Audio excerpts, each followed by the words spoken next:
قال الله تبارك وتعالى في كلامه المجيد: أعوذ بالله من الشيطان الرجيم. بسم الله الرحمن الرحيم. وهو الذي أنشأكم من نفس واحدة فمستقر ومستودع قد فصلنا الآيات لقوم يفقهون. وهو الذي أنزل من السماء ماء فأخرجنا به نبات كل شيء فأخرجنا منه خضرا نخرج منه حبا متراكبا ومن النخل من طلعها قنوان دانية وجنات من أعناب والزيتون والرمان مشتبها وغير متشابه انظروا إلى ثمره إذا أثمر وينعه إن في ذلكم لآيات لقوم يؤمنون. وجعلوا لله شركاء الجن وخلقهم وخرقوا له بنين وبنات بغير علم سبحانه وتعالى عما يصفون. بديع السماوات والأرض أنى يكون له ولد ولم تكن له صاحبة وخلق كل شيء وهو بكل شيء عليم. ذلكم الله ربكم لا إله إلا هو خالق كل شيء فاعبدوه وهو على كل شيء وكيل. لا تدركه الأبصار وهو يدرك الأبصار وهو اللطيف الخبير. اللہ تبارک و تعالی نے کلام مقدس کی ان آیات مبارکہ میں جو سورۃ الانعام کی آیات ہیں اپنی قدرت کاملہ اور علم کامل کے بارے میں دلائل کا ذکر فرمایا ہے. جیسے الحمدللہ آپ سابقہ آیات میں پڑھ چکے ہیں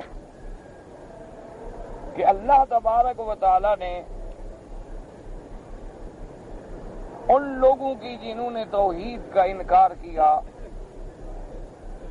اور جنہوں نے انبیاء علیہم السلام کی نبوت و رسالت کا انکار کیا، ان کے رد میں اللہ نے قرآن میں آیات نازل فرمائیں کہ وما قدر اللہ حق قدرہ، کہ ان لوگوں نے اپنے رب کو نہیں پہچانا، اپنے اللہ کی عظمت کو نہیں جانا. اذ قالوا ما انزل اللہ علی بشر من شیء، یہ کہتے ہیں کہ اللہ نے کسی انسان پہ کسی بشر پہ کوئی وحی اتاری ہی نہیں، یعنی بشر تو نبی بن ہی نہیں سکتا.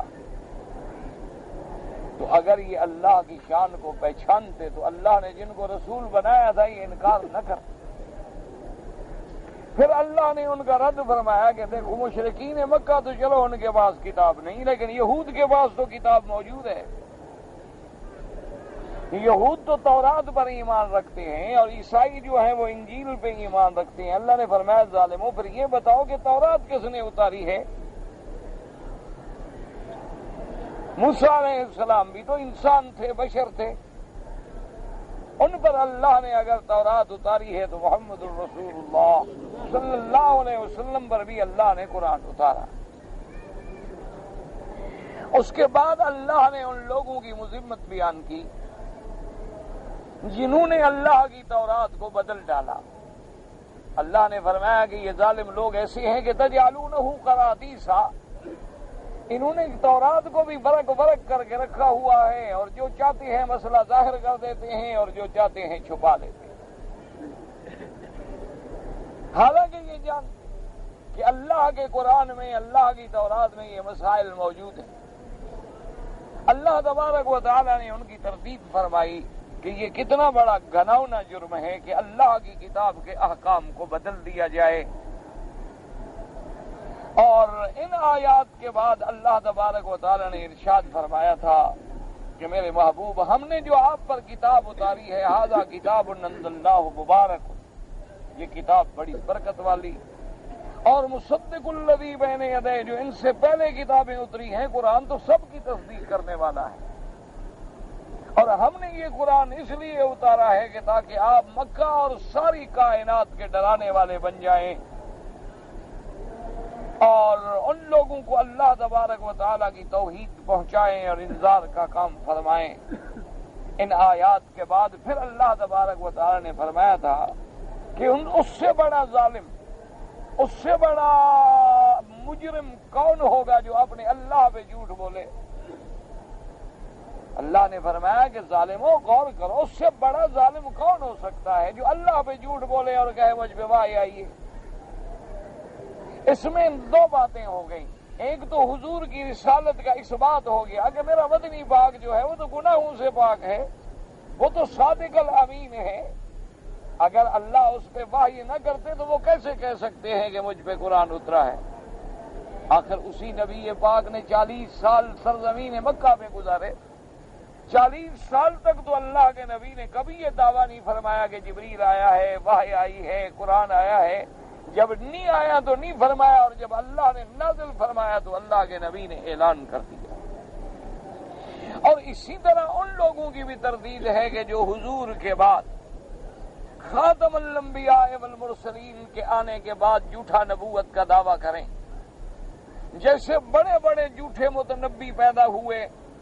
مسیلمہ کذاب تو حضور کی زندگی میں ہی پیدا ہوا، اسود انسی یمن میں پیدا ہوا، اسی طرح اور بھی کذاب و دجال پیدا ہوئے، جیسے قادیانی پیدا ہوا۔ اللہ تبارک و تعالی نے فرمایا کہ ان سے بڑا ظالم کون ہو سکتا ہے جو اتنا بڑا جھوٹ بولے کہ اللہ نے ہم پہ وحی بھیجی ہے اور خدا نے وحی نہ بھیجی، اور اس سے بڑا ظالم کون ہے جو یہ دعویٰ کرے کہ میں بھی قرآن اسی طرح بنا سکتا ہوں جیسے اللہ کے نبی پہ قرآن آتا ہے۔ جو ایسی باتیں کرتے ہیں، پھر اس کے بعد اللہ نے تحدید فرمائی کہ میرے محبوب آپ ان کی باتوں کا فکر نہ کریں، آپ ان کے معال پہ نظر ڈالیں، ان کی عاقبت پہ نظر ڈالیں۔ دنیا میں تو ہم نے سب کو جینے کا حق دیا ہے، یہاں کافر بھی جیتا ہے، یہاں مسلمان بھی جیتا ہے، یہاں مسلمان کو بھی اولادیں ملتی ہیں، کافروں کو بھی اولادیں ملتی ہیں، یہاں مسلمان کے لیے بھی سورج طلوع ہوتا ہے اور کافر کے لیے بھی سورج طلوع ہوتا ہے، یہاں جو ہوائیں ٹھنڈی چلتی ہیں وہ مومن کو بھی لگتی ہیں، وہ کافر کو بھی لگتی ہیں۔ یہ تو عالم دنیا ہے، یہ تو سب نے فائدہ اٹھانا ہے۔ اصل جزا کا عالم جو ہے وہ دار آخرت ہے۔ اس لیے فرمایا کہ میرے محبوب ولو تری اذ الظالمون فی غمرات الموت، کہ جب آپ دیکھیں گے کہ وہ کافر، وہ ظالم، وہ جھوٹے دعویٰ نبوت کرنے والے، ان کی جب موت کی گھڑی آئے گی اور سکرات ان کو پکڑے گی، والملائکۃ باسطوا ایدیہم، اور اللہ کے فرشتے ماریں گے ان کو اور کہیں گے نکالو اپنی جانوں کو۔ کون کا؟ اس لیے فرشتے ان کو مار مار کے سختی کے ساتھ، عذاب کے ساتھ ان کے روح کو ان کے جسد سے نکالیں گے اور فرمائیں گے الیوم تجزون عذاب الہون، آج چکھو مزہ اس عذاب ذلت کا جو تم لوگوں نے اللہ پہ جھوٹ بولا تھا، اور جو تم لوگوں نے تکبر کیا اور اعراض کیا، آج پھر عذاب شروع ہو گیا ہے، اور یہ عذاب عذاب برزخ ہوگا، اور اصل عذاب تو عذاب آخرت۔ اور ان آیات کے بعد اللہ تبارک و تعالی نے فرمایا کہ میرے محبوب صلی اللہ علیہ وسلم جب قیامت کا دن ہوگا اور لوگ قبروں سے کھڑے ہوں گے، میدان محشر میں آئیں گے، تو اللہ تبارک و تعالی حکم دیں گے اور فرمائیں گے فرشتوں کو کہ ان سے پوچھو لقد جئتمونا فرادا، کہ آج تم پھر اسی طرح اکیلے آ گئے ہو جیسے ہم نے تمہیں اکیلا پیدا کیا تھا، جیسے ماں کے پیٹ سے تم نکلے تھے تمہارے ساتھ کوئی نہیں تھا، ماں کے پیٹ سے نکلے تھے تو تمہارے سر پہ کوئی دوپٹہ، تمہارے سر پہ کوئی پگڑی نہیں تھی، تمہارے پاؤں میں کوئی جوتا نہیں تھا، آج بھی اسی طرح بغیر کسی چیز کے آ گئے ہو۔ اور اللہ تبارک و تعالیٰ فرمائیں گے کہ اچھا تم یہ تو بتلاؤ کہ جن کو دنیا میں تم نے حاجت روا سمجھا تھا، جن کو دنیا میں تم نے مشکل کشا سمجھا تھا، مجھے چھوڑ کے جن کی قبروں پہ تم نے سجدے کیے تھے، جن سے تم نے منتیں مانی تھیں اور نظریں چڑھائی تھیں اور دماغ میں یہ رکھا تھا کہ یہ ہمیں اللہ کے پاس چھڑوائیں گے، ہمارے سفارشی ہیں، وہ کدھر گئے تمہارے سفارشی؟ اللہ تبارک و تعالیٰ فرمائیں گے لقد جئتمونا فرادا کما خلقناکم اول مرۃ وترکتم ما خولناکم وراء ظہورکم، اور جو کچھ تم نے دنیا میں محل اور پیسے اور دولت بنائی تھی وہ بھی چھوڑ آئے ہو، وہ بھی ساتھ نہیں لے آئے۔ وما نرى معكم شفعاءكم الذين، اور آج تو وہ تمہارے سفارشی بھی تمہارے ساتھ نظر نہیں آ رہے۔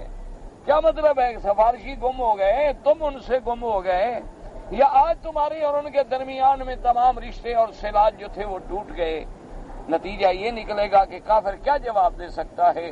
اس وقت اس کے پاس کیا جواب ہوگا؟ اور کون ہے جو اللہ کے دربار میں کسی کافر اور مشرک کی سفارش کرے؟ یاد رکھیں، شفاعت تو قیامت میں ہوگی لیکن اللہ کے اذن سے ہوگی۔ شفاعت قیامت میں ہوگی لیکن ان لوگوں کے لیے جو عقیدہ توحید پہ مر گئے۔ قیامت میں شفاعت جو ہے کسی بدعت والے کے لیے بھی نہیں ہوگی، کسی شرک والے کے لیے بھی نہیں ہوگی، غیر اللہ کو پکارنے والے کے لیے بھی نہیں ہوگی۔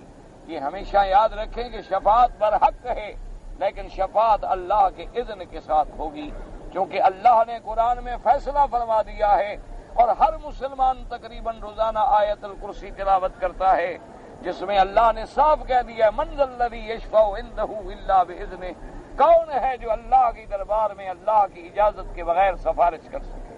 تو یہ جاہلوں کے خیال ہوتے ہیں کہ ہم حضرت حسین کو پکارتے ہیں، ہم پیران پیر کو پکارتے ہیں، ہم غوث اعظم کو پکارتے ہیں، کوئی دیوی دیوتا کو پکارتا ہے، کوئی صنم اور تماثیل کو پکارتا ہے، کوئی عیسیٰ و عزیر کو پکارتا ہے، کوئی جبرائیل و میکائیل کو پکارتا ہے اور کوئی اللہ کے نبی کو پکارتا ہے، لیکن اللہ کے دربار میں کوئی سفارش نہیں کر سکتا۔ اور صحیح حدیث موجود ہے کہ جن لوگوں نے حضور کے بعد دین میں رد و بدل کیا ہے، جب قیامت میں لایا جائے گا ان کو اور فرشتے کہیں گے کہ محبوب انک لا تدری ما حدثوا بعدک، یہ ہے تو تیری امت لیکن تمہارے بعد انہوں نے پتہ نہیں تمہارے دین کو کیسے بدل ڈالا، انہوں نے تو دین میں نئے نئے شگوفے نکال دیے، انہوں نے تو دین میں بدعات کی جھڑیاں لگا دی، اذان میں بدعت، جنازے میں بدعت، کھانے میں بدعت، خیرات میں بدعت، صدقات میں بدعت، کسی کے مرنے پہ بدعت، شادی میں بدعت، ہر بات میں انہوں نے دین کو ایک بدعات کا مجموعہ بنا دیا تھا اور سنت رسول اللہ کو بدل دیا تھا۔ یعنی آپ اندازہ فرمائیں کہ وہ لوگ جن کا یعنی پیدائش سے لے کر پیدائش کے وقت سے لے کر بھی بدعات شروع ہوتی ہیں، کوئی کہتا ہے جناب اس کو کالا داغ لگا دو تاکہ نظر نہیں لگے گی، کوئی کہتا ہے کالا دھاگا گلے میں ڈال دو تو بچے کو نظر نہیں لگے گی، کوئی کہتا ہے حاملہ عورت نے اگر سورج گرہن میں کام کر دیا تو بچہ جو ہے نالائق پیدا ہوگا، کوئی کہتا ہے جناب کہ اب پیدائش ہو گئی ہے ماشاءاللہ تو اب اس کے بعد سالگرہ منائی جائے گی۔ اسی طریقے سے آپ دیکھیں اذانوں سے پہلے صلاۃ و سلام پڑھے جائیں گے، جنازے کے بعد دعائیں پڑھی جائیں گی، ہر 40 قدم پر قبرستان جاتے ہوئے قبر کو روک کے بھی ابھی منزل چلنی ہے، اب دوسری منزل شروع ہوگی، بڑا آدمی مر جائے تو قبروں پہ خیمے لگا کے کرائے کے کاری بٹھائے جائیں گے، اور اسی طرح خیرات ہو تو پہلے ختم صغیر اور ختم کبیر پڑھائے جائیں گے، اگر کوئی مر جائے تو کفنی اور الفی لکھی جائے گی اور اس کے سینے پہ کلمہ لکھیں گے، کوئی اینٹ پہ کلمہ لکھے گا، وہ اینٹیں ساتھ دفن کی جائیں گی، اوپر کلمے والی چادریں ڈالی جائیں گی۔ اللہ کے نبی کے سامنے فرشتے عرض کریں گے میرے آقا انک لا تدری، آپ کو خبر نہیں، انہوں نے تو آپ کا پورا دین بدل ڈالا، انہوں نے تو ہر چیز میں بدعتیں ایجاد کر ڈالی، انہوں نے تو کہیں 11ویں شریع مقرر کر لی، انہوں نے تو کہیں 12ویں مقرر کر لی، انہوں نے تو کہیں 27ویں رجب مقرر کر لی، ان میں عمرے بھی انہوں نے خود اپنی طرف سے واجب کر لیے، انہوں نے تو تاریخیں بھی اپنی بنا ڈالی، انہوں نے کل خانیاں اور جمعراتیں اور عرس بنا ڈالے۔ حضور فرماتے ہیں میں کہوں گا سحقن لہم، دور کرو ان کو مجھ سے اور لے جاؤ جہنم میں ڈال دو، میں ان کی شفاعت نہیں کروں گا۔ اللہ کا نبی شفاعت کریں گے لیکن اس آدمی کی جو ایمان پہ اور عقیدہ خالص پہ مرے گا لیکن گنہگار ہوگا، اس کے لیے تو میرا محبوب سفارش کریں گے، کیونکہ گنہگار کو معافی مل سکتی ہے لیکن مشرک کو معافی نہیں مل سکتی، اللہ کے باغی کو معافی نہیں مل سکتی، محمد مدنی کی سنت بدلنے والے کو معافی نہیں مل سکتی۔ آپ خدا کے کعبے میں ہیں، اللہ کے لیے ذرا غور کریں، ایمان سے کہیں کہ کیا بس دین اسی کا نام ہے کہ 10 دن آدمی محرم کے ماتم کر لے اور کالے کپڑے پہن لے؟ دین اسی کا نام ہے کہ 11ویں والے دن دودھ تقسیم کر لے؟ دین اسی کا نام ہے کہ 1 سال کے بعد کسی پیر کی مزار پہ جا کے عرس شریف منا لے؟ دین اسی کا نام ہے کہ یا غوث اعظم، یا پیر، یا دستگیر، یا نعرہ تکبیر، یا رسول اللہ کے نعرے بلند کرے؟ دین اسی کا نام ہے کہ خیرات اللہ کے نام پہ ہے اور نیاز حسین کے لیے ہے؟ دین اسی کا نام ہے کہ یہ جمعراتیں اور یہ دین اللہ کا نبی یہی کام کرنے آئے تھے؟ یہی سکھانے آئے تھے خدا کے لیے. اللہ کے کعبے میں کھڑے ہو, چھوڑ دو پارٹی بازی کو کہ یہ دیوبندی ہے, یہ بریلوی ہے, یہ تبلیغی ہے, یہ وہابی ہے. چھوڑ دو. اللہ نے تمہیں مسلمان بنایا ہے, اللہ نے تمہیں عقل دی ہے, اللہ نے تمہیں سمجھ بوجھ دی ہے, پھر اللہ نے تمہیں اپنا کعبہ نصیب کیا ہے, اللہ نے تمہیں مدینہ منورہ کی حاضری نصیب کی ہے. تم نے اپنے آنکھوں سے میرے مدنی کا دربار دیکھا ہے, تم نے اپنے آنکھوں سے اللہ کا گھر دیکھا ہے. کیا اللہ ایمان سے خدا کو حاضر ناظر کر کے اللہ کو جان دینی ہے اور قبر میں مرنا ہے. میرے نبی نے مکے میں 40 سال کے بعد 13 سال جو دعوت دی ہے, یہی عرس سکھاتے رہے, یہی قوالیاں سکھاتے رہے. حضور کے زمانے میں قوالیاں حضرت بلال کرتے تھے, حضرت صدیق, حضرت حسان شاعر تھے میرے نبی کے, یاد رکھو. بعض لوگ استدلال پکڑتے ہیں. حضرت حسان جو تھے وہ حضور کی شان میں قصیدہ لکھتے تھے, حضور کی شان میں مدحیہ. جیسے تمہارا کوئی نعت پڑھ لے تو نعت پڑھنا تو منع نہیں, اگر وہ بھی حضور کی شان میں ہو, اللہ کی توحید میں ہو اور شرک کا لفظ نہ آئے اس میں. یہ بھی یاد رکھیں, وہ نعت نہیں ہوتی جس میں شرکیہ الفاظ ہو. یعنی آپ ساری دنیا کو چھوڑ دیں, آپ خود پڑھے لکھے لوگ ہیں, ایمان سے کہیں کہ میرے پاک نبی نے, سرکار دو جہاں نے, محمد الرسول اللہ نے حضرت آدم سے لے کر حضرت عیسیٰ تک کسی نبی کا عرس منایا؟ کیوں ان پیغمبروں کا شان تمہارے پیروں سے بھی کم تھا؟ ساری زندگی آپ کتابیں ڈھونڈ لیں, ایک جگہ مجھے ثابت کریں کہ کیا حضور صلی اللہ علیہ وسلم کی وفات کے بعد حضور صلی اللہ علیہ وسلم کے صحابہ, خلفائے راشدین, اہل بیت رسول اللہ, سیدہ فاطمہ الزہرا, سید حسن و حسین رضوان اللہ علیہم اجمعین نے عرس منایا؟ انہوں نے حضور صلی اللہ علیہ وسلم کی مزار پہ جا کے سجدہ کیا؟ اگر کیا ہے تو کوئی جھگڑا نہیں, ہمیں کتاب مل جائے, ہم بھی تمہارے ساتھ ہیں. ہم تو ان لوگوں میں نہیں ہیں جو جھگڑا کرتے ہیں. جھگڑا تو وہ لوگ کرتے ہیں جن کو اللہ نے علم سے محروم کر دیا ہو. لڑائی ہمیشہ جاہل کرتا ہے, جس کو مسئلہ سمجھ نہ آئے وہ لڑے گا نہیں تو کیا کرے گا؟ کبھی عالم جھگڑا نہیں کرے گا, عالم کبھی ظالم نہیں ہوتا اور ظالم کبھی عالم نہیں ہوتا. ہمیشہ یاد رکھ لیں, یہ لڑائیاں, یہ جھگڑے, یہ سر پھٹول, بلا وجہ ایک دوسرے کو کافر کہہ دینا, یہ جاہلوں کی باتیں ہیں. اللہ نے تمہیں علم دیا ہے, عقل دیا ہے, کھانا کھاتے ہو, تمہیں بھی پتا ہے کہ اب رات ہے, تمہیں بھی پتا ہے کہ سورج نکلا ہے کہ نہیں نکلا ہے, تمہیں بھی پتا ہے کہ 2 اور 2 4 ہوتے ہیں, تمہیں بھی پتا ہے کہ یہ کعبۃ اللہ ہے, تمہیں بھی پتا ہے کہ اس کعبے کو خلیل اللہ نے بھی بنایا اور پھر رسول اللہ نے بھی بنایا صلی اللہ علیہ وسلم. کون سی بات چھپی ہوئی ہے تمہارے آگے؟ تو اس لیے اگر یہ دین ہے, اس لیے اللہ تبارک و تعالی نے ارشاد فرمایا کہ وَمَا نَرَىٰ مَعَكُمْ شُفَعَاءَكُمُ الَّذِينَ زَعَمْتُمْ أَنَّهُمْ فِيكُمْ شُرَكَاءُ, کہ آج تمہارے وہ سفارشی کدھر گئے؟ آج وہ تمہارے جو ملانے والے تھے اللہ سے کہ ہؤلاء شفعاؤنا عند اللہ, کہ ہم ان کے آگے اس لیے جھکتے ہیں کہ یہ آگے ہماری سفارش کر دیں گے, یہ اللہ اور ہمارے درمیان میں وسیلہ ہیں, یہ اللہ کے اور ہمارے درمیان میں سیڑھیاں ہیں, یہ ہمیں ملانے اور پہنچانے والے ہیں. اللہ فرمایا وہ کدھر گئے؟ لقد تقطع بینکم وضل عنکم ما کنتم تزعمون. اس کے بعد پھر اللہ نے اپنی قدرت کے دلائل دیے. فرمایا ان اللہ فالق الحب والنوى, اللہ نے فرمایا اگر تم نے میری الوہیت کو سمجھنا ہے تو پھر دلائل پہ توجہ کرو, میری آیات و صنعت پہ توجہ کرو. اللہ اپنے عقیدہ, اپنی توحید, میرے مدنی کی رسالت, قیامت کے مسائل زبردستی نہیں منواتے. اللہ نے دلائل دیے ہیں, وہ دلائل عالم علوی سے بھی ہیں, عالم سفلی سے بھی ہیں, وہ دلائل جو ہیں انفس میں بھی ہیں, آفاق میں بھی ہیں. اس لیے اللہ نے فرمایا ان اللہ فالق الحب والنوى, اللہ تو وہ ہے جو زمین کے اندر ایک دانے کو پھاڑ دیتا ہے, ایک گٹھلی کو پھاڑ کے اسی سے درخت نکالتا ہے, اسی سے کھیتیاں نکالتا ہے. اور جن کو تم نے حاجت روا سمجھا ہے, یہ تو وہ دانہ کھانے کے محتاج ہیں, بنانے کے قادر ہی نہیں ہیں. نہ یہ دانہ پیدا کر سکتے ہیں, نہ گٹھلی پیدا کر سکتے ہیں, بلکہ اگر ساری دنیا کی مخلوق اکٹھی ہو جائے تو ایک مکھی نہیں پیدا کر سکتے, ایک مچھر نہیں بنا سکتے, ایک مچھر کا پر نہیں پیدا کر سکتے.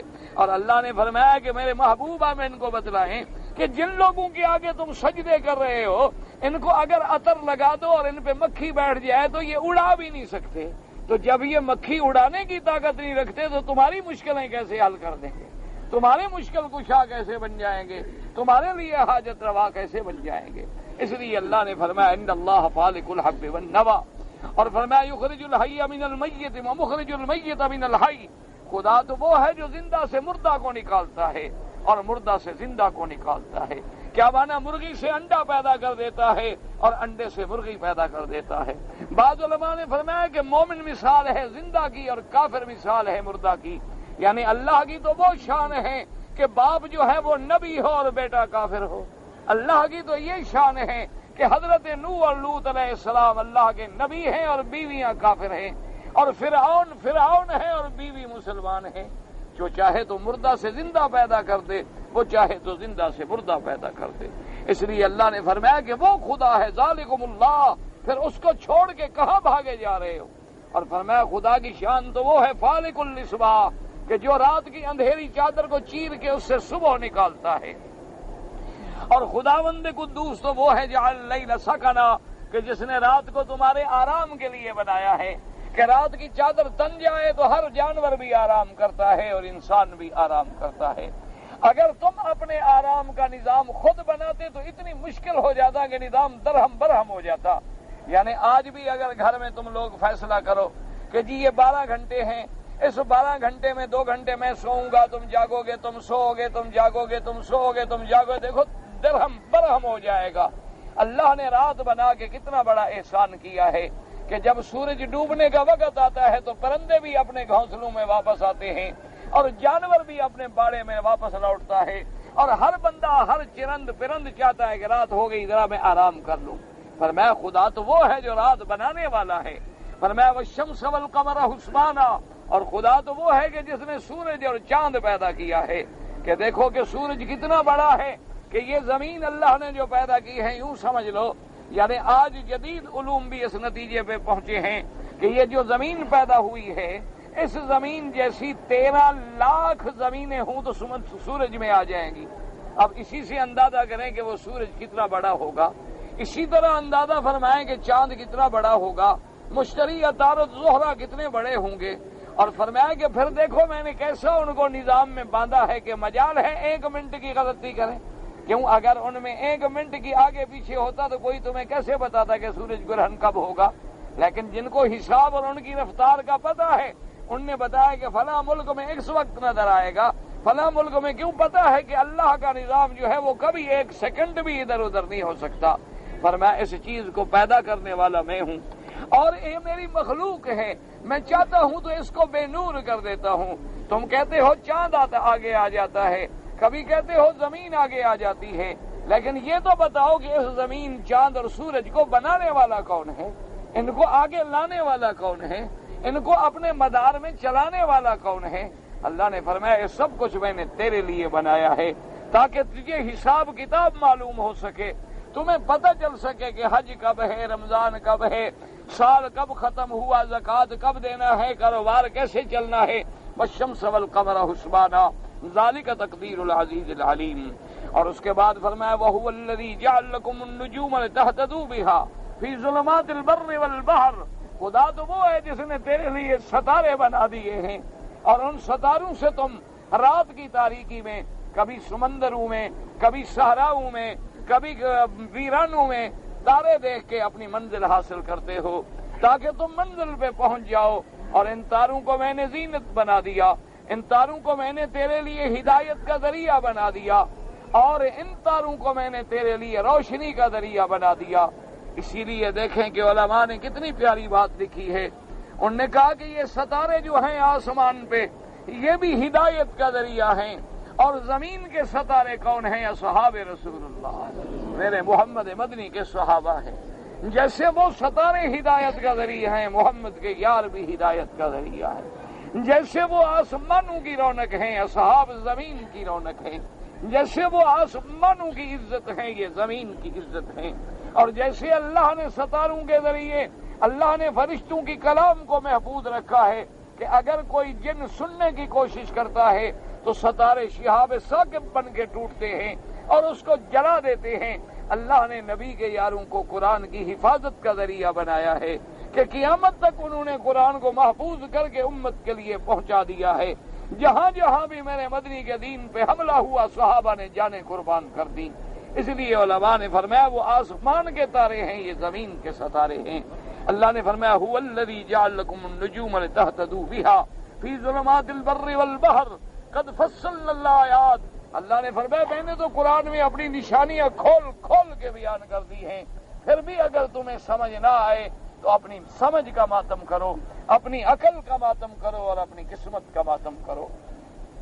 اور اس کے بعد پھر یہ آیات مبارکہ ہیں جو آج ہم نے تلاوت کی ہیں. ان میں اللہ ارشاد فرماتے ہیں وَهُوَ الَّذِي أَنشَأَكُم مِّن نَّفْسٍ وَاحِدَةٍ. اللہ نے فرمایا کہ میری شان وہ ہے خدا، وہ ہے معبود، وہ ہے الہ، وہ ہے رب، وہ ہے هُوَ الَّذِي أَنشَأَكُم مِّن نَّفْسٍ وَاحِدَةٍ، کہ جس نے تم سب کو ایک نفس سے، ایک انسان سے پیدا کیا. وہ خداوند قدوس ہے کہ جس نے تم سب کو کہاں سے پیدا کیا؟ آدم علیہ السلام سے.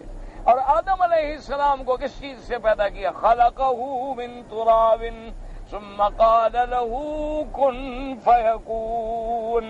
اللہ نے آدم علیہ السلام کو مٹی سے پیدا فرمایا، پھر آدم سے حوا پیدا کی، پھر آگے جوڑے بنا دیے، پھر جوڑوں سے اللہ نے مخلوق بنائی جو قیامت تک توالد و تناسل کے ذریعے پیدا ہوتی جا رہی ہے. فرمایا خدا کی شان تو وہ ہے کہ جس نے ایک مخلوق سے تمہیں پیدا کیا. وَهُوَ الَّذِي أَنشَأَكُم مِّن نَّفْسٍ وَاحِدَةٍ فَمُسْتَقَرٌّ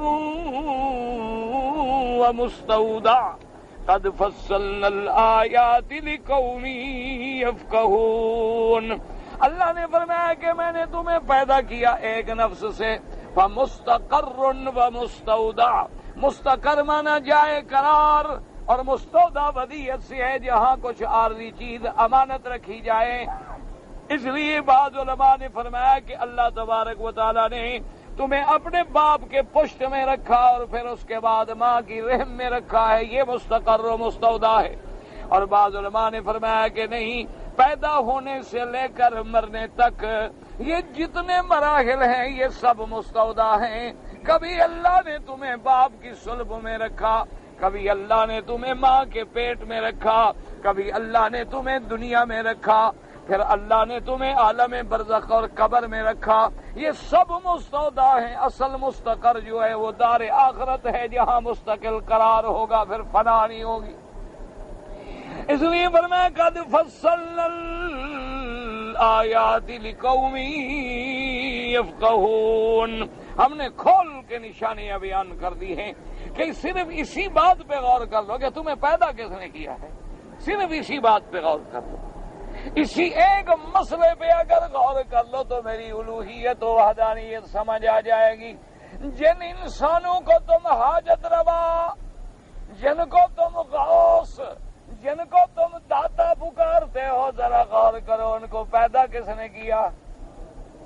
وہ خود بخود پیدا ہوئے یا ان کو بھی کسی نے پیدا کیا ہے؟ ان کے بھی ماں باپ تھے کہ نہیں؟ وہ خود بھی ماں کے پیٹ میں 8 مہینے 9 مہینے تک رہے کہ نہیں؟ ان کو اس وقت پیٹ میں غذا دینے والا کون تھا؟ ان کی حفاظت کرنے والا کون تھا؟ ماں کے پیٹ کے نکلنے کے بعد پھر جب رضی بنے ان کے لیے ماں کے سینے میں دودھ کی نہریں جاری کرنے والا کون تھا؟ وہ اس وقت تو خدا کے محتاج تھے، اب کیسے مشکل کشا بن گئے؟ اللہ فرماتے ہیں صرف اسی ایک مسئلے پہ غور کر لو تو تیرے سارے مسئلے حل ہو جائیں.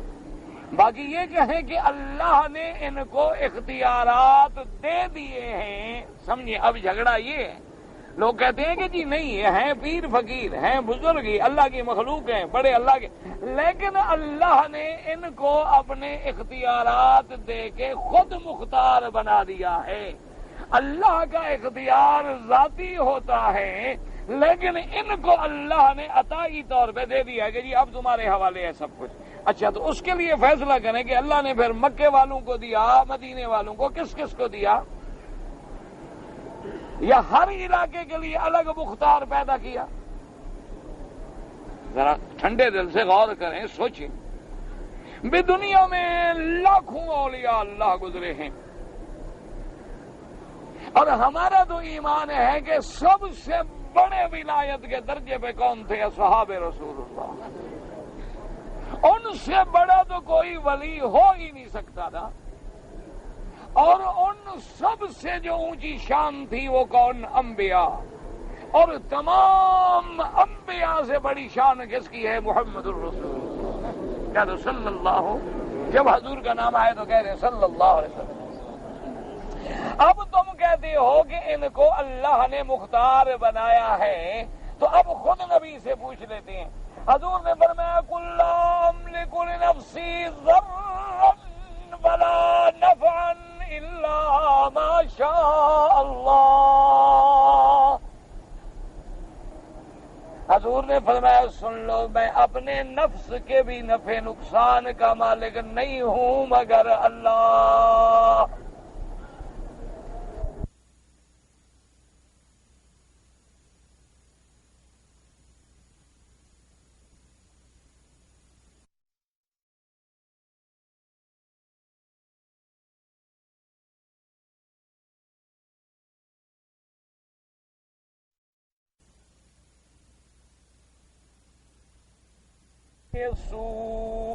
ان انا الا نذیر وبشیر لقوم یؤمنون. اللہ نے فرمایا میرے مدنی اعلان کر دو. حضور نے اعلان فرمایا کہ میری امت سن لو، اگر میں علم غیب کے جاننے والا ہوتا تو ساری دنیا کی بھلائیاں اکٹھی کر لیتا اور کبھی بھی مجھے کوئی تکلیف نہ آتی، کبھی بھی مجھے کوئی پریشانی نہ آتی. میرے صحابہ عہد میں شہید نہ ہوتے، میرے دندان مبارک شہید نہ ہوتے، مجھے تکلیفیں پیش نہ آتی. میں عالم الغیب نہیں، میں علم غیب جاننے والا نہیں. مجھے تو اللہ نے انا الا نذیر وبشیر، مجھے اللہ نے بھیجا ہے کہ میں کفر کرنے والوں کو ڈراؤں اور ایمان لانے والوں کو خوشخبری دوں. اللہ نے مجھے نذیر و بشیر بنا کے بھیجا ہے. تو جب سرکار دو جہاں محمد رسول اللہ صلی اللہ علیہ وسلم اپنی جان کے بھی فرمائے کہ میں نفع نقصان کا مالک نہیں، تو پھر پوری امت کے لیے کیسے مختار بن گئے؟ ذرا غور کریں، اللہ کے قرآن میں سمجھیں. اللہ نے فرما دیا وَمَا تَشَاءُونَ إِلَّا أَن يَشَاءَ اللَّهُ. اللہ نے فرمایا تم ساری کائنات کی مخلوق کچھ چاہو لیکن وہی ہوگا جو میں چاہوں گا. تمہارے چاہنے سے کچھ نہیں ہوتا، وہی ہوگا جو اللہ چاہیں گے. اس لیے میرے محبوب کو جب تکلیف پہنچی طائف میں تو آپ نے کیا دعا کی کہ اللہم الیک اشکو ضعف قوتی وقلت حیلتی وہوانی علی الناس، کہ میرا اللہ میں اپنی کمزوری آپ کے آگے رکھتا ہوں. کسی پیغمبر نے کہا رب انی مغلوب فانتصر، کسی پیغمبر نے کہا رب انی مسنی الضر وانت ارحم الراحمین، کسی پیغمبر نے کہا لا الہ الا انت سبحانک انی کنت من الظالمین، اور کسی پیغمبر نے کہا حسبنا اللہ ونعم الوکیل نعم المولا ونعم النصیر. تو پھر غیر کیسے مختار بن گئے؟ کچھ اپنے عقیدوں کو ٹٹولو. یہ محبت نہیں ہے، محبت کے نام پہ گمراہی ہے. یہ محبت نہیں ہے، محبت کے نام پہ شرک ہے. یہ محبت نہیں ہے، محبت کے نام پہ اللہ اور اللہ کے رسول کے راستے کو چھوڑنا ہے. اللہ تبارک و تعالی ہر بندے کو ہدایت دے. اب جناب فرماتے ہیں وَهُوَ الَّذِي أَنزَلَ مِنَ السَّمَاءِ مَاءً، فرمایا وہ ذات، وہ خدا، وہ الہ، وہ معبود برحق کون جو اتارتا ہے آسمان سے پانی. فَأَخْرَجْنَا بِهِ نَبَاتَ كُلِّ شَيْءٍ، اللہ فرماتے ہیں اس پانی سے پھر میں ہر قسم کی سبزیاں اگاتا ہوں.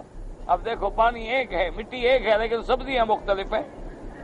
اور اس کے بعد فرمایا فَأَخْرَجْنَا مِنْهُ خَضِرًا، پھر ہم اس شاخ سے جو زمین سے سوئی کی طرح نکلتی ہے، مادہ خَضِرًا نَخْرُجُ مِنْهُ حَبًّا متراکبا، پھر ہم اس سے دانے پیدا کرتے ہیں، ایک کے دوسرا، ایک کے اوپر دوسرا۔ ایمان سے کہیں گندم کے دانے کے سنابل کو دیکھو، آپ باجرے پہ غور کریں، آپ گندم کے سنابل پہ غور کریں، آپ مکئی پہ غور کریں، وہ قدرت کا کمال دیکھیں کہ دانے کس ترتیب سے لگائے گئے ہیں۔ ان کو رکھنے جوڑنے والا کون سا پیر ہے جو ان کے اندر آیا تھا؟ خدا کے لیے غور کریں، اللہ کی توحید کو سمجھیں، یہ نہ کہیں کہ ہمیں مسئلہ سمجھ نہیں آیا۔ مسئلہ واضح ہے۔ ان دانوں کو اچھا آپ دیکھیں، آپ کو اللہ نے کتنا عقل دیا ہے۔ آپ ایک انار کو پھاڑ لیں، اس کے دانے نکال کے پھر اسی طرح سٹ کر کے دکھائیں جیسے اللہ نے رکھے ہیں۔ اچھا اوپر بالکل انار کے دیکھیں جی کیسے اوپر قشر ہے، اوپر چھلکا چڑا بند ہے، اور اندر دیکھیں پھر ہر کھانے کے لیے ماشاءاللہ الگ الگ پردہ ہے۔ پھر ان کی ترتیب دیکھیں، ان کی سیٹنگ دیکھیں۔ اچھا بعض دیکھیں کہ اندر سرخ ہے، باہر سفید ہے، بعض باہر سفید ہے اندر سرخ ہے، بعض باہر بھی سفید ہے اندر بھی سفید ہے، کہیں دانہ بڑا ہے کہیں دانہ موٹا ہے، ایک انار کھٹا ہے کہ منہ میں نہیں رکھ سکتے، ایک اتنا میٹھا ہے کہ شکر ہے، اور ایک ہی باغ میں لگے ہوئے ہیں، ادھر بھی پودا ہے ادھر بھی پودا ہے، پانی ایک زمین ایک۔ اللہ نے فرمایا غور کر، اس میں مٹھاس پیدا کرنے والا، اس میں کھٹاس پیدا کرنے والا کون ہے؟ اللہ نے فرمایا چلو تو کسی بزرگ سے تویز لے آتا ہے، تجھے تویز سے بچے ملتے ہیں، تو بکریوں کو کون بچے دیتا ہے؟ یہ کس پیر سے تویز لیتی ہیں؟ چلو تم تو گئے، تمہیں تو پیر مل گیا، اس نے تویز لکھ کے دے دیا، تمہارا ماشاءاللہ بچہ ہو گیا، تم نے نام بھی ماشاءاللہ پیر بخش رکھا، کیونکہ اللہ نے تو نہیں بخشا نا، یہ تو پیر نے بخشا ہے نا۔ اور کسی فقیر سے کہا کہ جناب مجھے بیٹا نہیں ہوتا، اس نے دعا کی تو تمہارا بیٹا ہو گیا، تم نے نام بھی ماشاءاللہ شکر ادا کیا فقیر کا، فقیر بخش۔ کسی نے حضرت حسین کی نظر مانی، بچہ ہو گیا تو حسین بخش، یعنی باقی سب کا شکر گزار ہے، صرف اللہ کا منکر ہے۔ ان کو اگر فقیر بچہ دیتا ہے تو نام بھی فقیر بخش، پیر بخش، حسین بخش، اور اللہ کا بالکل شکر کرنے کے لیے تیار نہیں۔ وہ کہتا ہے جی ہاں اصل میں بعض جو محتاط ہیں وہ کہتے ہیں جی بات یہ ہے کہ دیا تو اللہ نے ہے نا، لیکن مجھے تو فقیر نے لے کے دیا ہے نا۔ وہ کہتے ہیں اللہ میاں مجھے دے نہیں رہے تھے، فقیر کا براہ راست اللہ کے خزانے میں ہاتھ تھا۔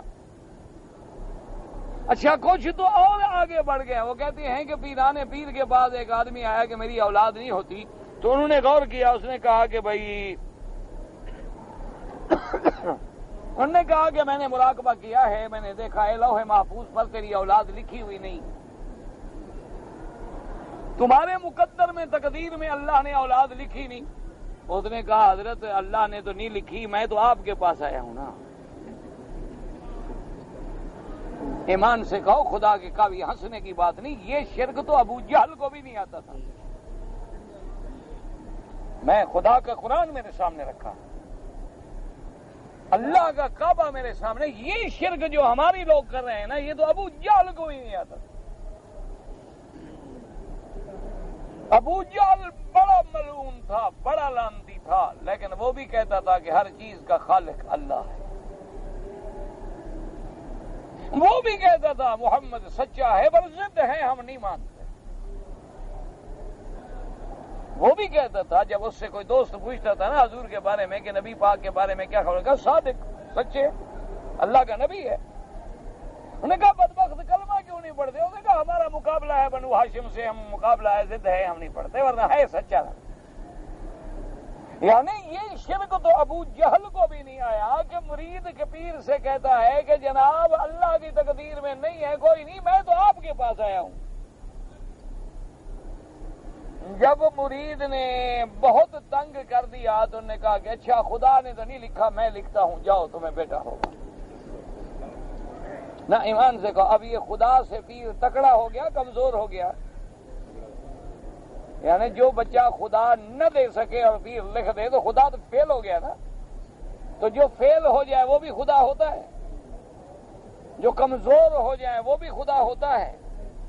خدا کے لیے کچھ سمجھو، کیا عقائد بنا رکھے ہیں لوگوں نے۔ اس لیے قرآن کہتا ہے ایک بات پہ غور کرو کہ یہ جو اندر سے فَأَخْرَجْنَا مِنْهُ خَضِرًا، اس کے بعد فرماتے ہیں پروردگار عالم نخرج منہ حبا متراکبا، پھر ہم نکالتے ہیں دانے ایک دوسرے کے اوپر چڑھے ہوئے اور ترتیب، مجال ہے کہ ذرا فرق آ جائے، اور پھر دیکھیں کہ خدا نے تمہارے لیے اس گندم کے دانے کو محفوظ کیسے کیا ہے، کتنے بردوں میں اس کی حفاظت کی ہے۔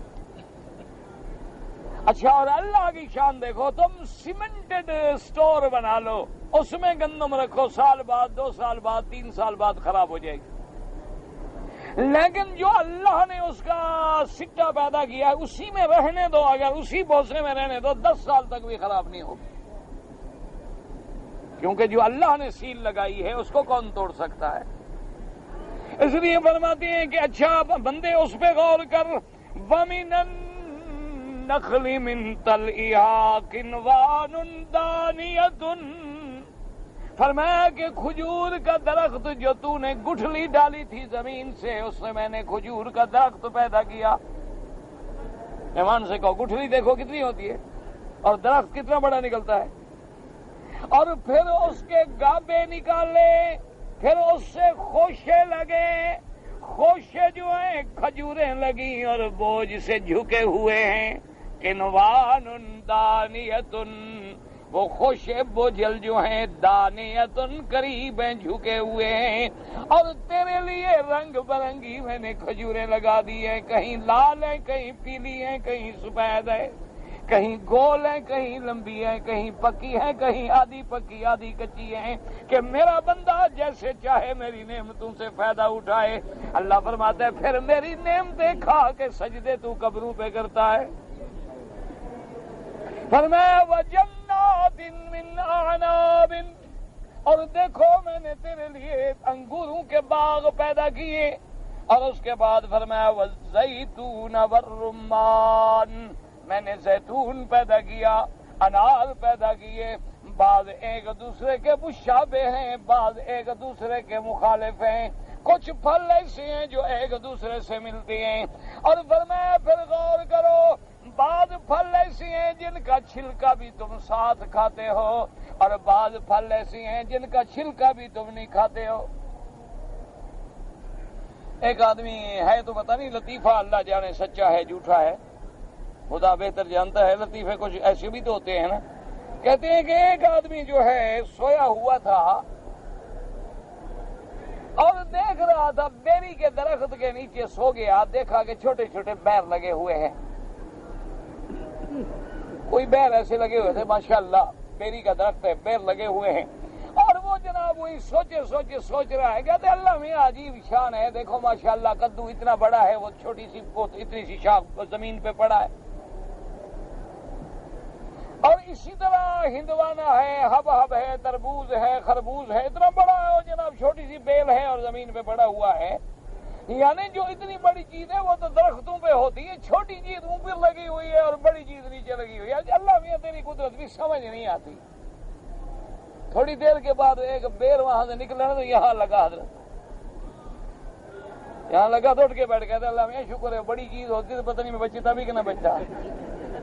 ہر چیز میں تیری حکمت ہے کہ تو نے چھوٹا رکھا ہے، کسی کو بڑا رکھا ہے، یہ تو شکر ہے نا بیر تھا، اگر جناب وہ اس سے بڑی بلا میرے اوپر ٹوٹتی تو اس کے بعد خدا جانے میرا کیا ہوتا، تو اس کی حکمت ہے۔ اللہ نے فرمایا دیکھو میں نے تمہارے لیے باغ پیدا کیے، پھل پیدا کیے، انظروا الی ثمرہ، ان درختوں کے ثمر پہ نظر ڈالو، وَيَنْعِهِ، جب یہ پکتے ہیں ان کے پکنے پہ نظر ڈال لو، کہ پہلے دیکھو کیسے ہیں، سبز ہے، آم لگا ہوا ہے، چھوٹی چھوٹے دانہ ہے، پھر وہ بنتا ہے، املی بن گئی، پھر بڑا ہو گیا، پھر پکتا گیا، پھر آم بن گیا۔ فرمایا ذرا اس کے ثمر پہ غور کرو، اس کے بور پہ نظر ڈالو، پھر اس کے پکنے پہ نظر ڈالو کہ یہاں کون پکا رہا ہے۔ فرمایا ان فی ذالکم لآیات لقوم یؤمنون، ان سب چیزوں میں نشانیاں ہیں، لیکن ان کے لیے جو ایمان والے ہیں، جن کے اندر ایمان ہے، ان کو میری توحید کی نشانیاں سمجھ آتی ہیں۔ فرمایا وَجَعَلُوا لِلَّهِ شُرَكَاءَ الْجِنِّ وَخَلَقَهُمْ وَخَرَقُوا لَهُ بَنِينَ وَبَنَاتٍ بِغَيْرِ عِلْمٍ سُبْحَانَهُ وَتَعَالَى عَمَّا يَصِفُونَ۔ اللہ نے فرمایا میری ساری نعمتیں قدرتیں دیکھنے کے بعد وَجَعَلُوا لِلَّهِ شُرَكَاءَ الْجِنِّ، انہوں نے اللہ تبارک و تعالی نے فرمایا کہ شریک بنا رکھے ہیں، جنوں کو اللہ کا شریک بنا دیا۔ جن سے مراد کیا؟ شیطان، کیونکہ شیطان کون ہے؟ جن ہے، کان من الجن، اصل شیطان جو ہے وہ جنوں کا باپ ہے نا۔ اچھا، شیطان کو کیسے شریک بنایا؟ فرمایا کہ جس کو تم شریک بناتے ہو، بتوں کو بناتے ہو، ستاروں کو بناتے ہو، سورج چاند تاروں کو بناتے ہو، گنگا جمنا کو بناتے ہو، اسرائیل میکائیل کو بناتے ہو، یا کسی پیر غوث کو بناتے ہو، یہ سارے کام کرانے والا کون ہے؟ شیطان۔ تو اصل تو تم شیطان کی عبادت کر رہے ہو کہ اللہ کو چھوڑ کے ان کو تم معبود سمجھتے ہو۔ وَجَعَلُوا لِلَّهِ شُرَكَاءَ الْجِنِّ، اور اللہ نے کیسے فرمایا وَخَلَقَهُمْ، حالانکہ ان جنوں کو بھی پیدا کرنے والا کون؟ تو جو پیدا کرنے والا ہے وہ معبود ہوتا ہے، مخلوق کیسے معبود ہو گئی؟ ذرا غور تو کرو۔ اللہ نے فرمایا دیکھو وَخَرَقُوا لَهُ بَنِينَ وَبَنَاتٍ بِغَيْرِ عِلْمٍ، اور یہ لوگ ایسے ظالم ہیں کہ انہوں نے اللہ کے لیے بیٹے بنا ڈالے۔ یہودی کہتے ہیں حضرت عزیر بیٹا ہے، اور نصرانی کہتے ہیں عیسیٰ علیہ السلام بیٹا ہے، اور مشرکین مکہ کہتے ہیں کہ جتنی فرشتے ہیں سب اللہ کی بیٹیاں ہیں۔ اچھا، جو یہ عقیدہ رکھے کہ اللہ کا بیٹا ہے وہ مسلمان ہے، ہاں جی، یہ اللہ کی بیٹیاں ہیں وہ مسلمان ہوتا ہے۔ اور جو یہ عقیدہ رکھے کہ نبی جو ہے یہ نبی تو ہے لیکن اصل خود خدا ہے، صرف لباس ہے بشریت کا، ایک برقع ہے بشریت کا، ایک چادر ہے بشریت کی اوڑھ کے ہمارے سامنے آ گئے ہیں، ورنہ اندر سے نور ہے۔ یہ تو ایک لباس ہے بشریت کا ہمیں ملنے کے لیے، دکھانے کے لیے، ورنہ تو نور ہے، اور نور بھی اللہ کے نور کا ٹکڑا ہے۔ اللہ کے بندے صرف بیٹا بنانے سے کافر ہو جائے، جو خود خدا بنا لے، خود فیصلہ کریں۔ اچھا جی، کہتے ہیں اللہ کے نور کا ٹکڑا، تو اللہ کے کتنے ٹکڑے کرو گے؟ نبی تو بہت ہیں، اور جس خدا کے ٹکڑے ہوتے ہوں وہ بھی خدا ہوتا ہے۔ کچھ اپنے عقیدوں کو سوچو، یہ محبت نہیں ہے۔ اور جی ہم نے محبت میں کہہ دیا تھا، ورنہ نبی تو خیر نبی ہوتا ہے، ہم نے محبت میں کہہ دیا۔ دیکھو نا جی، آخر ہم بھی انسان، نبی بھی انسان، ولی بھی انسان، اور جناب پھر تو ہم سب برابر ہو گئے نا جی۔ ان بیچاروں کو یہ بڑا دھوکہ لگا، وہ کہتے ہیں دیکھو جی ہم اگر غوث اعظم کو بھی انسان مان لیں، داتا صاحب بھی انسان، ہم بھی انسان، نبی بھی انسان، دیکھو جی فاسق فاجر چور ڈاکو قاتل وہ بھی انسان، تو جناب یہ تو پھر بڑی توہین ہو گئی نا جی، یہ تو پھر نبی کی بے ادبی ہو گئی۔ اچھا، میرا خیال ہے کہ یہ کعبہ شریف جو بنا ہوا ہے اس میں کیا کس چیز سے بنا ہے؟ ہاں جی، نہیں، کعبہ شریف جو بنا ہوا ہے آپ نے دیکھا ہے، اللہ کا شکر ہے، کس چیز سے بنا ہوا ہے؟ ہاں جی، پتھر سے۔ اچھا، جو حمام میں لگا ہوا ہے وہ کیا ہے؟ تو پھر کعبے کی توہین ہو گئی۔ ہاں جی، تو کعبہ شریف کی بھی توہین ہو گئی نا۔ اچھا، حدیث میں آتا ہے، حضور فرماتے ہیں اللہ نور ہے اور سورج بھی نور ہے، یہ بلب جو جل رہے ہیں یہ بھی نور ہے۔ یار کمال ہے، پھر تو تم نے اللہ کی بھی توہین کر دی۔ ہاں جی، ذرا غور کریں نا، اللہ کی بھی توہین ہو گئی نا، کہ بھی یہ بھی نور، وہ بھی نور، خدا بھی نور۔ اچھا، جو آپ جس عورت سے تم پیدا ہوئے ہو، تمہاری والدہ، وہ عورت ہے کہ نہیں؟ بہن اور بیوی، کمال ہے، یہ سب عورت ہو گئی، تو بے عزتی نہیں ہو گئی ماں کی؟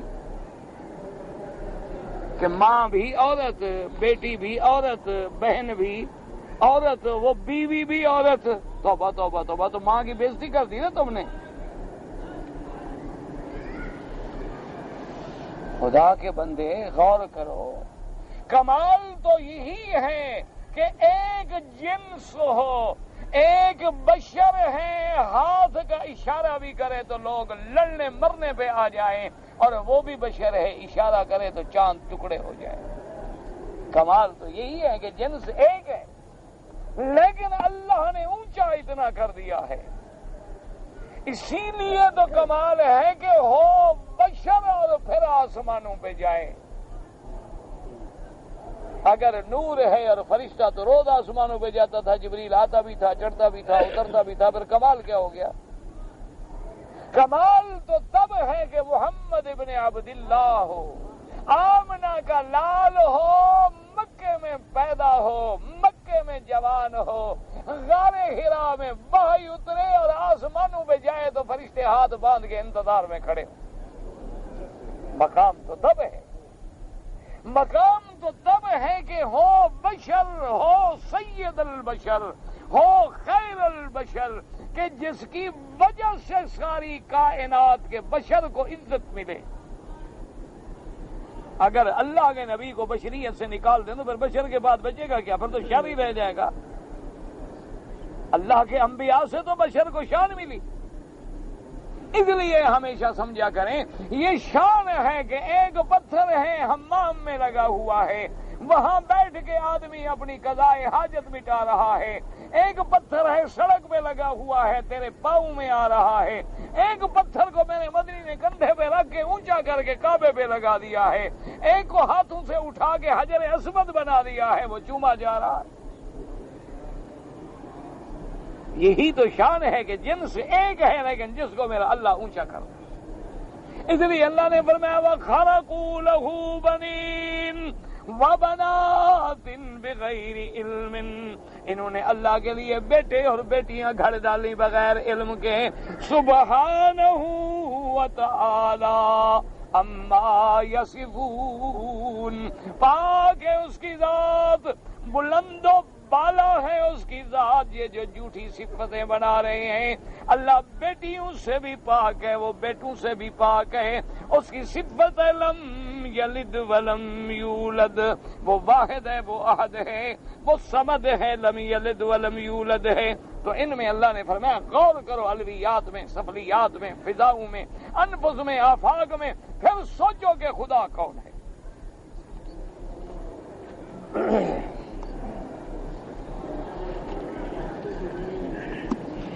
کہتے ہیں جی کہ ہم حنفی مسلک پر ہیں اور امام ابو حنیفہ رحمت اللہ علیہ کی فقہی مسائل میں تقلید کرتے ہیں۔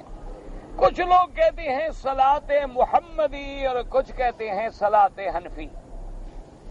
اس کا ایسے فرق ہے کہ جیسے کوئی مجھ سے پوچھے کہ آپ کے والد کا نام کیا ہے، میں کہوں خیر محمد، اور پھر کوئی پوچھے کہ جی آپ کے والد کا نام کیا ہے تو میں کہوں حضرت آدم، تو کیا فرق ہے؟ ہم سب کس کی اولاد ہیں؟ آدم کی، لیکن جب قریب آئیں گے تو پھر ہر آدمی اپنے باپ کا نام لیتا ہے۔ قریب آ کے ہم نام لیتے ہیں اپنے استاذ کا، استاد نام لے گا اپنے استاذ کا، وہ نام لے گا امام ابو حنیفہ کا، امام ابو حنیفہ کس کا نام لیں گے؟ محمد الرسول اللہ۔ صلاۃ محمدی بھی وہی ہے، صلاۃ حنفی بھی وہی ہے، کوئی اس میں فرق نہیں ہے۔ یہ تو لوگوں نے لڑانے کے لیے فرق بنائے ہیں، ورنہ ایمان سے کہیں کہ جو بندہ اللہ کے نبی کی نماز کے مقابلے پہ نماز بنا لے وہ مسلمان بھی ہے، وہ امام کیسے بن گیا؟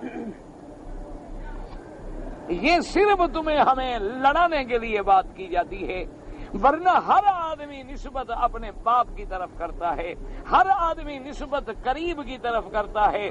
ہر آدمی مجھ سے کوئی پوچھے گا تو میں بھی آپ نے علم کہاں سے پڑھا، میں کہوں گا اپنے استاد نے خیر محمد صاحب سے پڑھا، حبیب اللہ صاحب سے پڑھا ہے۔ اب میں سیدھا یہ نہیں کہوں گا کہ میں نے یہ علم جو ہے ماشاءاللہ حضرت علی سے پڑھا ہے۔ آپ کسی قاری کے پاس جائیں، اس سے پوچھیں کہ آپ نے جناب یہ قرات کس سے پڑھا ہے، وہ کہے گا جی میں نے قاری فتح محمد صاحب سے، قاری رحیم بخش صاحب سے، قاری طاہر صاحب سے۔ وہ آپ کو سیدھا یہ نہیں کہے گا کہ میں نے ابی ابن کعب سے پڑھا ہے نا، اب جب سند چلائیں گے تو کہاں پہنچے گی؟ ابی ابن کعب تھا، اور ابی ابن کعب نے کس سے پڑھا ہے؟ محمد الرسول اللہ صلی اللہ علیہ وسلم۔ اس لیے اگر کوئی کہے کہ جناب میں تو صدیق کی سنت پہ چلوں گا تو کیا معنی ہوتا ہے؟ یعنی محمد الرسول اللہ۔ کوئی کہے جناب میں تو فاروق کی فیصلے پہ قائم ہوں، تو فاروق کا فیصلہ کیا ہے؟ وہ فیصلہ جو محمد الرسول اللہ۔ کوئی کہے کہ جناب نہیں، حضرت عثمان نے جو فیصلہ کیا نا بس مجھے وہ قبول ہے، تو وہ فیصلہ بھی کس کے تابع ہے؟ محمد الرسول۔ صرف لڑانے کی باتیں ہیں کہ کوئی اس کو یہ کہہ دیا وہ جی شافی نماز، وہ حنفی نماز، وہ کیا، تو پھر تو 4 نمازیں ہوگی نا ماشاءاللہ، پھر ایک نماز تو نہ رہی۔ یہ صرف لوگوں کے اذہان کو دھوکہ دینے کے لیے اور ائمہ ہدا کو برا کہنے کے لیے، وہ لوگ جن کی قسمت میں اللہ نے پاک لوگوں کا گلہ لکھ دیا ہے، ہم کیا کریں؟ ارے بس میں تو ہے نہیں نا۔ جب اللہ کسی سے ناراض ہوتا ہے نا، وہ بندہ یا کسی امام کو گالی دے گا یا کسی عالم کو گالی دے گا۔ ایک مولوی کہتا ہے کہ حنفی مسلک والوں کی نماز ہی نہیں ہوتی، چلو ماشاءاللہ جی آپ دیکھو کان کیوں پکڑتے ہو؟ یوں پکڑو نا، کہہ دو کافر ہیں، کیوں جو نمازی نہیں تو مسلمان کیسے رہ گئے؟ پوری دنیا میں تم نے کبھی حساب بھی کیا ہے کہ حنفی کتنے ہیں اور اعتراض کرنے والا مولوی جو ہے وہ کتنے ہیں؟ ساری ماشاءاللہ، یعنی تو نے جتنی مسلم آبادی ہے اس کا 1/3 حصہ جو ہے تم نے کافر کر دیا۔ جب نماز ان کی نہیں تو مسلمان تو ایسے ہے نا، کسی آدمی کو تم، ایک آدمی ہے نا جاہل، وہ کہتا ہے جی یہ بڑا حرامی ہے، یہ بڑا حرامی ہے۔ ایک پڑھا لکھا آدمی ہے، وہ کہتا ہے کہ نہیں جناب یہ آدمی تو بہت اچھا ہے لیکن اس کے باپ کے نکاح کے گواہ نہیں تھے۔ سمجھ آئی؟ اس کے باپ کے نکاح کے گواہ، تو جب نکاح نہیں تھا تو یہ کیا ہوا؟ حرامی۔ دوسرے نے کہہ دیا حرامی۔ تو ایسے کیوں کہتے ہو نماز نہیں ہوتی؟ سیدھی بات کرو بھی کافر ہیں۔ اگر ایک طالب العلم ہے، قرآن کا حافظ ہے، اور اس کے پاس کوئی ذریعہ آمدنی نہیں ہے اور رمضان المبارک میں وہ تراویح سناتا ہے، اس کو لوگ پیسے دیں بغیر مانگے ہوئے اپنی مرضی سے دیں تو جائز ہے۔ لیکن اگر وہ شرط کرے کہ بھئی میں مصلی سناؤں گا لیکن 2000 لوں گا، پھر نماز نہیں ہوتی۔ سمجھ آ گئی؟ ایسے یہ طالب العلم عجیب ہے، مولوی بھی کبھی بھوکا مر سکتا ہے یار، عجیب آدمی۔ بڑا آسان مسئلہ ہے، کسی قبر جو ہو نا، قبر اکیلے 2 میٹر کپڑا لے جاؤ، ڈال کے بس آنکھیں بند کر کے بیٹھ جاؤ، جو آدمی آئے بولے السلام علیکم، چپ، ہاتھ لگائیں چپ، دھکا دیں چپ، 2 دن اسی حالت میں بیٹھ رہو، تیسرے دن روٹی منت منوتیاں شروع ہو جائیں۔ فکر نہیں، بڑا آسان، 2 میٹر کپڑا لگتا ہے سبز رنگ کا، ڈال کے بیٹھ جاؤ۔ چلو نیچے قبر نہ بھی ہو خود بنا لو مٹی کی، وہ دیکھنے تھوڑی جائے گا، کھولے گا ایکس رے لے آئے گا، قبر کو ہاتھ لگا برباد نہ ہو جائے۔ ہاں وہ تو ایسا کام ہے نا، کوئی ہاتھ ہی نہیں لگاتا ڈر کے مارے، نہ ٹیکس لگے نہ انکم ٹیکس پوچھے۔ بہترین مولوی کا مدرسہ بنا لو تو یہ سمجھو کہ کاٹن فیکٹری لگ گئی، اور اگر قبر پہ بیٹھ جاؤ تو سمجھو ٹیکسٹائل مل کے مالک ہو گئے۔ سب سے بہترین بزنس ہے، لیکن قیامت میں جہنم ہے۔